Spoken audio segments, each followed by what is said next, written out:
Audio Jungle।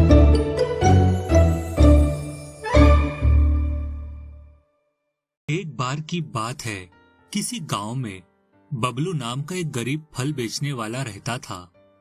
Bablu सारा दिन धूप में घूमकर फल बेचा करता था। फिर कुछ समय बाद एक अमीर व्यापारी बबलू से फल खरीदना शुरू कर देता है। बबलू की ईमानदारी और मेहनत से व्यापारी बहुत खुश होता है। धीरे धीरे वह व्यापारी बबलू से फल खरीदकर उसे काफी पैसे वाला बना देता है। लेकिन वहीं दूसरी तरफ ढेर सारा पैसा आ जाने से बबलू पैसों को संभाल नहीं पाता और बेवजह पैसे खर्च करने लगता है। धीरे धीरे बबलू अपने दिन भर की कमाई जुए और शराब में उड़ाने लगता है। फिर एक दिन वह अपने बच्चों के सामने घर पर शराब पी रहा था। यह देख उसकी पत्नी को बहुत गुस्सा आता है और वह उसकी शराब की बोतल जमीन पर पटक कर तोड़ देती है। इस बात से बबलू आग बबूला हो जाता है। तूने मेरी शराब की बोतल तोड़ी? तेरी इतनी हिम्मत? ठहर जा, आज मैं तेरी खाल खींच लूंगा। इतना कहकर बबलू बेल्ट से अपनी पत्नी को पीटने लगता है। दूसरी तरफ बबलू के दोनों बच्चे उसे रोकने की कोशिश करते हैं, लेकिन वह उन दोनों को धक्का देकर गिरा देता है और लगातार अपनी पत्नी को पीटना जारी रखता है। थोड़ी देर के बाद बबलू अपनी पत्नी को अधमरा कर वहां से चला जाता है। इस तरह यह रोज का सिलसिला हो जाता है।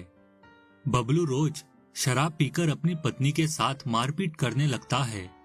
दूसरी तरफ कुछ ही दिनों में वह शराब और जुए में अपनी सारी कमाई गवा देता है। फिर एक दिन, सेठ जी, मुझे कुछ पैसे एडवांस चाहिए। घर में एक बहुत जरूरी काम आ गया है। मैं पिछले कुछ दिनों से देख रहा हूँ, तू शराब पीकर सारा दिन नशे में धुत रहता है। अभी कुछ ही दिनों पहले मैंने तुझे एक जुए खाने में जाते हुए देखा था।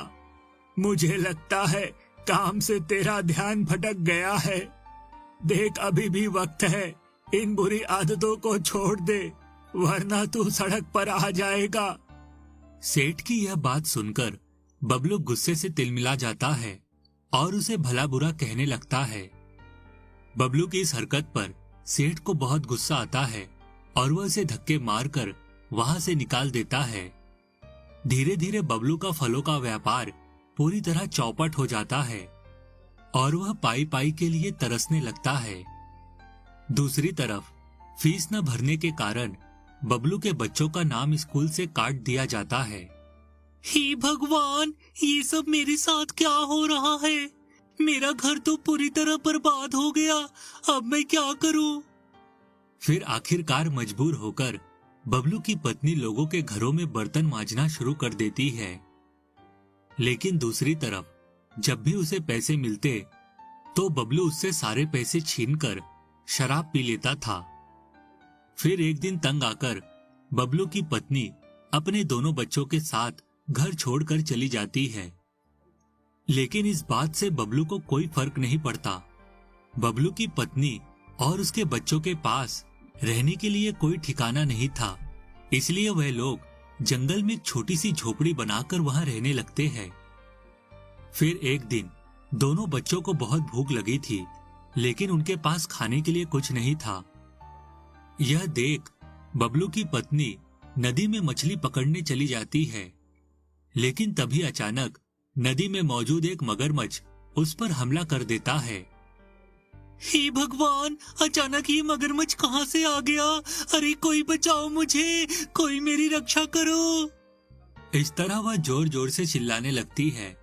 तभी अचानक वहां विलियम नाम का नौजवान आ जाता है।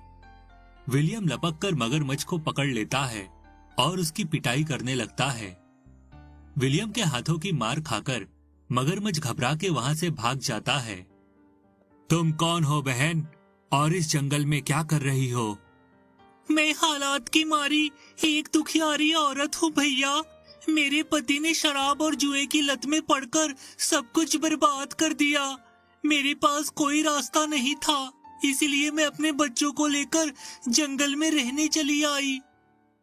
तुम्हारे साथ तो बहुत बुरा हुआ, लेकिन चिंता मत करो, मैं तुम्हारे पति को सबक सिखाकर उसे सही रास्ते पर ले आऊंगा, लेकिन सबसे पहले मैं तुम्हारे रहने का इंतजाम कर देता हूँ।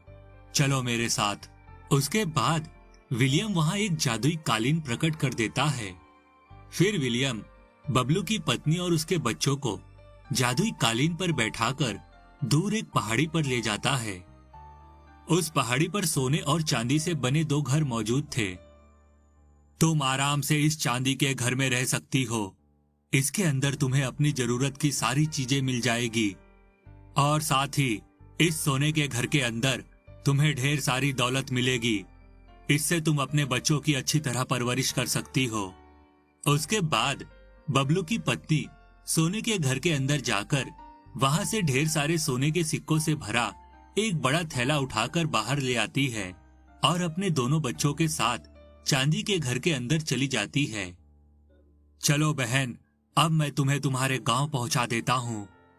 उसके बाद विलियम चांदी के घर को उठाकर हवा में उड़ता हुआ बबलू के गांव पहुंच जाता है। फिर विलियम उस घर को जमीन पर रखते हुए कहता है, देखो बहन, मैंने तुम्हारी सुख सुविधा का सारा इंतजाम कर दिया है। अब तुम्हारे पति की अक्ल ठिकाने लगाने की बारी है। उसके बाद विलियम बबलू को पकड़कर चांदी के घर के अंदर ले जाता है। फिर विलियम अपनी हरे रंग की अंगूठी को छूकर वहां एक बड़ा राक्षस प्रकट कर देता है। अरे बाप रे बाप, इतना खतरनाक राक्षस कहाँ से आ गया? मेरी बात ध्यान से सुन। अब से ये राक्षस हर वक्त तेरे साथ रहेगा। जब भी तू शराब पीने और जुआ खेलने की कोशिश करेगा, तब यह राक्षस तेरी पिटाई करके तेरी अकल ठिकाने लगाएगा। इतना कहकर विलियम वहां से चला जाता है। तभी बबलू देखता है कि उसकी पत्नी के हाथ में सोने के सिक्कों से भरी थैली है। बबलू को शराब पीने की तलब लग रही थी। वह फौरन अपनी पत्नी के हाथ से कुछ सोने के सिक्के छीनकर वहां से चला जाता है। थोड़ी देर के बाद बबलू एक शराब की दुकान पर पहुंच जाता है। दूसरी तरफ विलियम का प्रकट किया हुआ राक्षस बबलू का पीछा करते हुए दुकान तक पहुंच जाता है। बबलू जैसे ही शराब खरीदने की कोशिश करता है कि तभी वह राक्षस उसे पकड़कर उसकी पिटाई करने लगता है। ओए नालायक, तेरी हिम्मत कैसे हुई शराब खरीदने की? तुझे शराब पीने का बहुत शौक है ना? आज मैं तेरी ऐसी धुलाई करूंगा कि तू जिंदगी में दोबारा कभी शराब को हाथ नहीं लगाएगा। ये ले, डिशुम डिशुम, डिशुम डिशुम। इस राक्षस ने तो मेरी हड्डी तोड़ दी। नहीं नहीं, बस करो राक्षस भाई, आज के बाद मैं दोबारा कभी शराब नहीं पीऊंगा। धीरे धीरे राक्षस बबलू की शराब पीने की लत छुड़ा देता है। उसके बाद बबलू फिर से एक अच्छा इंसान बनकर ईमानदारी से अपना व्यापार शुरू कर देता है। धीरे धीरे उसका घर फिर से खुशियों से भर जाता है। यह देख बबलू की पत्नी और उसके बच्चे बहुत खुश होते हैं और मन ही मन विलियम का शुक्रिया अदा करते हैं।